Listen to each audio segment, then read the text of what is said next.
key things that we know that we need to be about in order to improve student outcomes is giving them the feedback they need in order to get better.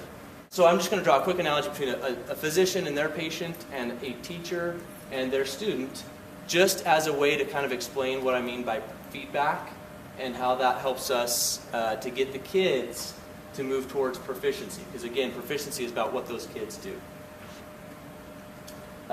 Obviously, if you took your kid to the doctor, this kind of feedback wouldn't be sufficient. If your kid was really sick and you took him to the doctor's office and the doctor said, okay, your son or daughter, they got a C-, you would have a lot of questions, right? You would want to know what was wrong, and so that you could try to help your sick kid. But doctors don't do that.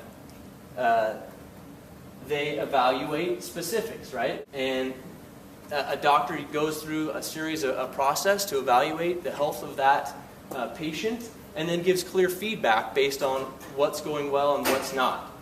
And the idea here is that then obviously that patient and the parent of that patient knows what's really wrong so that they can engage in making sure that they get better, right?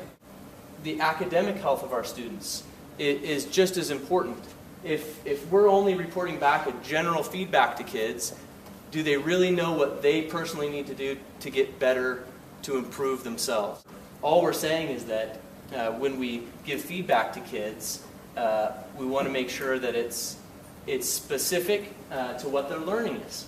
Because we all would agree, and I know that a lot of you guys feel this year with a lot of changes in the system, that we need kids to begin to take ownership of that learning process. And this can't just be one person doing it in one room. This is a shift for our students, right? To get them to begin to do some of that heavy lifting. Because if a kid has feedback on the standards and skills that they need to be proficient in, then if the kid came to me, if one of your students came to me and said, hey, Mr. Burke, I'm really struggling on this standard. Look, this is the feedback I got on it. I could step in right away and help that student. But if a kid came to me and said, hey, Mr. Burke, I'm struggling in English, I have a C-, I would say, well, we better go talk to your teacher, because they're really the only one who knows what that means. And so in a traditional system, this is what we do. And this is just what we've all inherited and what we've done. And it tends to be more of a selecting and sorting system than it does a clear feedback to kids. Kids might be able to say, I didn't turn that assignment in, or I didn't pass that quiz, but can they say, this is the standard I'm struggling on, and this is where I need help? If we think feedback is important, our feedback has got to be accurate. To give you quality feedback on your health, a physician's got to have quality tools, right? Not only do they have to have quality tools, they got to know how to use them and when to use them, and make sure that they're accurate. The tools a doctor uses to assess the physical health of a person are very important. And likewise, I would say the tools that a teacher uses to assess the academic health of a student is also very, very important. A doctor, oftentimes they'll use a thermometer, and obviously a thermometer, in terms of an assessment of a patient, they check their temperature. The doctor would check the patient's temperature, and it might be used more as an indicator, where it would say, okay, if you have a temperature, I know that you've got something wrong with you. I don't know where that is, but I know that there's maybe an infection somewhere or something's going on. In the academic world, this translates into a lot of that data recall level stuff that we give, right? Little worksheets, fill in the blank stuff. It doesn't necessarily give us the detailed depth of where a kid's struggling. It can just say, okay, yeah, Johnny's struggling with this. I need to probably look more in depth into that. And so in terms of an assessment tool, this level of assessment would be that data recall level of figuring out where kids are and what they struggle with. But it doesn't really give us the depth of understanding yet. The next level of assessment that a physician might use would be a stethoscope, right? Obviously, if all they did was run around and use a thermometer, they wouldn't be a very good physician, right? You would hope they would use other tools than that, and same is true for us as teachers as well. But a stethoscope, again, looks at that next level of assessment, kind of peels back that first level and can kind of look inside a little bit and listen to the lungs and the heart and all that kind of stuff. And this starts getting a little bit beyond that initial recall level, and it might be that content, a little bit of knowledge base. Did the student read? Did they study? And that might translate into an example of a multiple choice type of assessment that a teacher would use. The next thing a physician might use, tool, and obviously these are getting more complex as we go through, would be an X-ray. And an X-ray can look into the skeletal system of what makes up, your structure.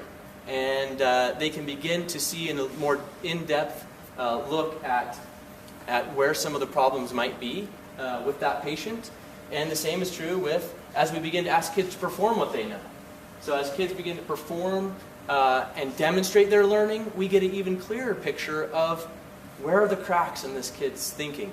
Where's the skill deficit really? I mean, yeah, they could kind of get by on the multiple choice thing, but when they have to start writing this and producing something, as a teacher, I can really start to see where where they might be sick, right? Where that academic health isn't right. And so this gets into more of the performance level of assessment.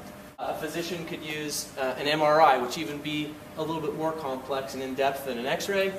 And that's where we get to this idea of a true authentic type performance-based assessment, where kids, they have to take the concepts and skills they know and apply it to a new and real situation.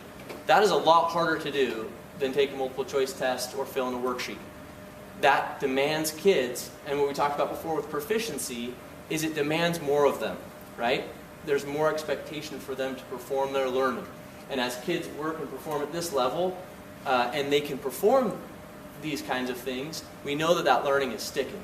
Or if they don't get to that level, they can kind of pass through without showing that they really understand what endures.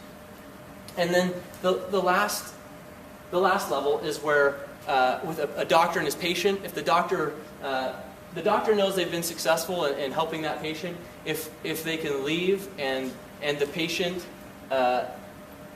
knows what they need to do. So if you have high cholesterol or whatever, the doctor can harp on you, give you all these tests, but ultimately you're the one that has to sit down in front of that meal and say, okay, I probably shouldn't eat this, I shouldn't do that, or I can eat this and not. So when kids are really learning at the levels we want and all of us are working to get them to, they're able to self-assess, and as they're writing that essay, they can say, oh, geez, that's a run-on sentence, I should probably fix that. If it's only us always telling them and giving them feedback, okay, now this is a run-on sentence, you need to fix that, have they really gotten to that level where they're proficient for themselves in their own thinking and learning? And so again, the idea of proficiency isn't necessarily all about what you do, it's about getting kids to this kind of level of understanding and learning. And our way of doing that is to begin with baby steps of giving them the feedback they need on those priority standards. And by exposing them to this level of assessment. So this is where the rubber meets the road for me, to be honest with you. And I don't know if you can read these, and I'll read a couple out to you, and I think we could probably all answer yes to this. But ask yourself, have you ever studied and done well on a test but felt like you've learned nothing? Yes. Have you ever gotten an A and days later discovered you've forgotten everything on the exam? Yes. Have you ever said, I know this, but find yourself struggling to explain it? Have you ever gotten credit for work you know you really didn't understand, work that amounted to parroting back responses, definitions, or process steps whose meaning kind of evaded you, but you could parrot it back? Can our students say yes to these things? Like, as an English teacher, could my kids make it through my class and say, yeah, I got an A on Burke's test, but they really can't write an essay, right? They really can't perform those things. So in a traditional-based system, tends to be where kids make it through the system with the majority of all of their assessments being this data recall level, and they can't perform the levels we want, but they can do enough to get by. Why we think common assessments are important, and why as a team we're trying to do this, is so that we know that they're not just passing through with this level of knowledge, that we're setting the bar higher, and then we're giving them feedback so that they can begin to work on those things, and it's not all on our shoulders to do that, so that they're experiencing those authentic assessments.